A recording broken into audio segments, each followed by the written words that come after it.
I'm 𝗦𝗶𝗃𝗫. I'm the director of an HR consulting business here in Sydney, and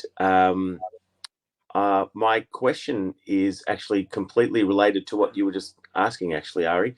So I'm finding that when I'm in my initial meeting with a client, with a potential client, and often it's a really warm lead, or I might have been referred to that person, and I'm just starting to unpack their problem. But as I'm unpacking their problem, I'm providing a lot of information to them, and telling them, think about this, or this is, we've got to be careful with this, or these are types of issues that might come up. And so I'm actually providing information to them to give them some value in my initial meetings. And what I'm finding is that we'll get to the end of that meeting, and it hasn't really helped, because what they said is, let me think about it, or I've got to take this back, or whatever. So essentially they still want to think about it. So I guess the question, which is similar to what you just raised, is what would you suggest from there? Sure. So what you're going through right there subconsciously is, when they're describing their problem to you, your instinct, and you have what I call the curse of mastery, meaning you know your stuff so well that when you hear the problem, your instinct says to you, I can solve that. And so it happens automatically. And then what happens is you begin to share information with them to soothe their problem, to show them that you're qualified to solve it. And we've been trained for years to prove ourselves to people, as to give them, quote, value, to allow them to agree to work with you. Now, what I discovered recently was, this came to my conclusion, is that value in itself has been commoditized.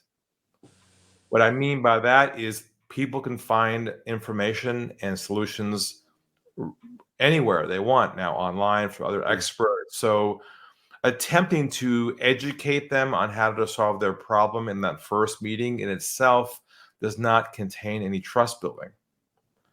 So what you want to do is, don't attempt to solve their problem. It requires you to be very patient, to diagnose their issues, to unpack it, to peel the onion back, go back 4 or 5 layers to really help them understand the impact of the problem.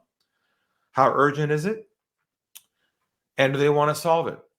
Because the only first goal of that meeting is to have them own their own issue, and ultimately say to you, Nick, how can you help us?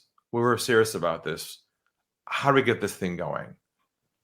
That's not asking for a solution.